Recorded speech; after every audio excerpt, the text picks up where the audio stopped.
That sound you hear when you first enter a prison, that's the welcome party. And it doesn't matter what prison you're in. You know, I told my story about when I first entered Missouri State Penitentiary, but it's the same everywhere in Mexican prisons. You know, you walk in and everybody's hooping and hollering, and if you're new, it's kind of unnerving. I know it was for me.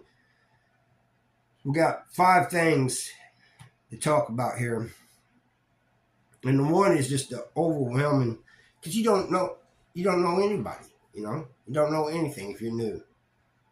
You've never been in prison before. You don't know what people's motives are or anything.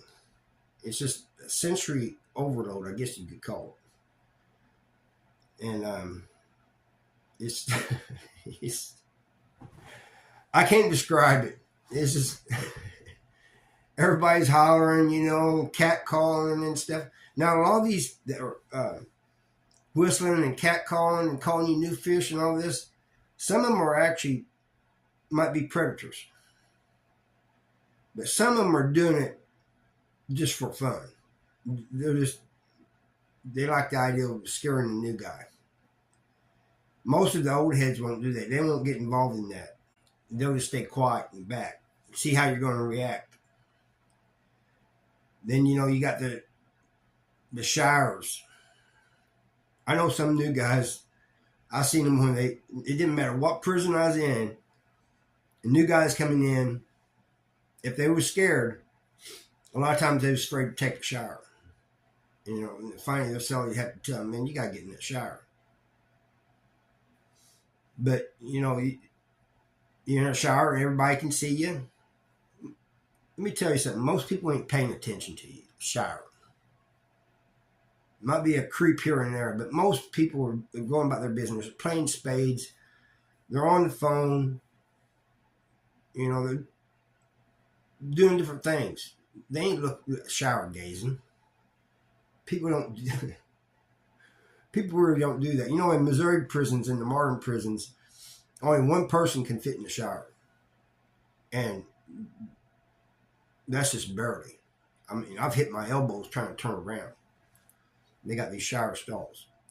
But people can still see you. If they really wanted to look, they could. And if you're a new guy, that's what you're worried about. Somebody looking at me, somebody creeping on me. And then it's just, a lot of times you don't know where things are at. They'll say yard open. So you go out in the yard, you just kind of follow everybody. They say chow time.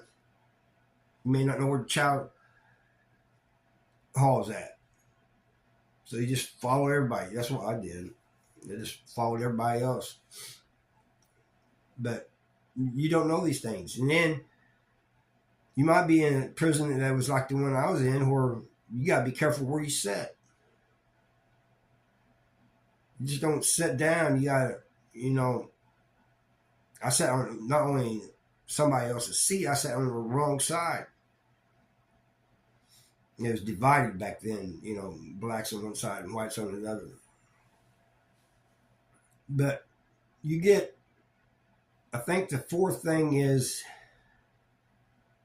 has to be locking down your cell. When you're a new guy,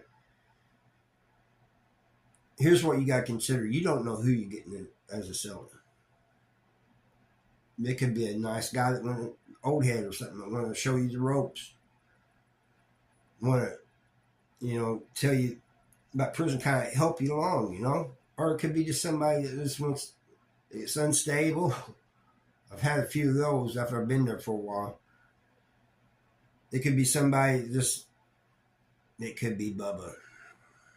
You never know who it is. It could be somebody that just doesn't like cellies or certain types of people. It takes them out. This is your first few days in prison. This is what you're going to have to worry about. Is who you can talk to, and I'm not going to say trust the first few days. You don't trust anybody. You're a new guy. Everybody's suspicious. Watch out for everybody. But there's going to be guys in there that's going to try to help you along. You might be standing and watching people play spades, and they might try to get you to play a spade game. Don't get in any poker games, though. They're going to just try to take your money and get you in debt. You don't want to get in debt in prison any way, shape, or form, especially if you're new. But I want to go back a little bit to this unstable people. I've had a few of those. And I'd rather live with somebody that was just mean and would rather take you out and look at you than live with somebody unstable. I ain't putting the unstable people down because a lot of times they can't help it, you know. But it's just hard to live with people like that. And then the lights out. This is probably the fifth thing. This is when you don't know, like I said about your cellie, he might be waiting for the lights out to get you. Don't know. Most likely he's not. But you don't know that. And then you're laying up there and you're thinking, man, how did I end up in this situation? You start thinking about things that you did to get sent there, how it ended up to being where you're at now. You got to think, well, this is my life now. And especially if you're doing a life sentence like me, I was thinking, geez, I gotta do it. Because, you know, life with parole, you don't know if you're getting out or not. This is what I gotta expect every day. Yes, it is. It's no place to be, people. I don't care what age you are, young, old, middle-aged, in shape, out of shape. It's no place to be. You know, you stay out here. I always say this. I hope it's not going on empty years, but stay out here and enjoy your life. Enjoy your freedom.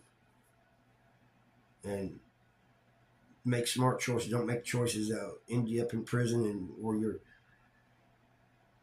worrying about your cellie and how you're going to make it through each day. If you're going to make it through each day, stay out here a bit. It's best. Thank you for watching. See you next time.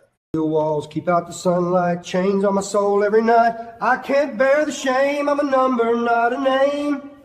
I can't bear the shame, I'm a number.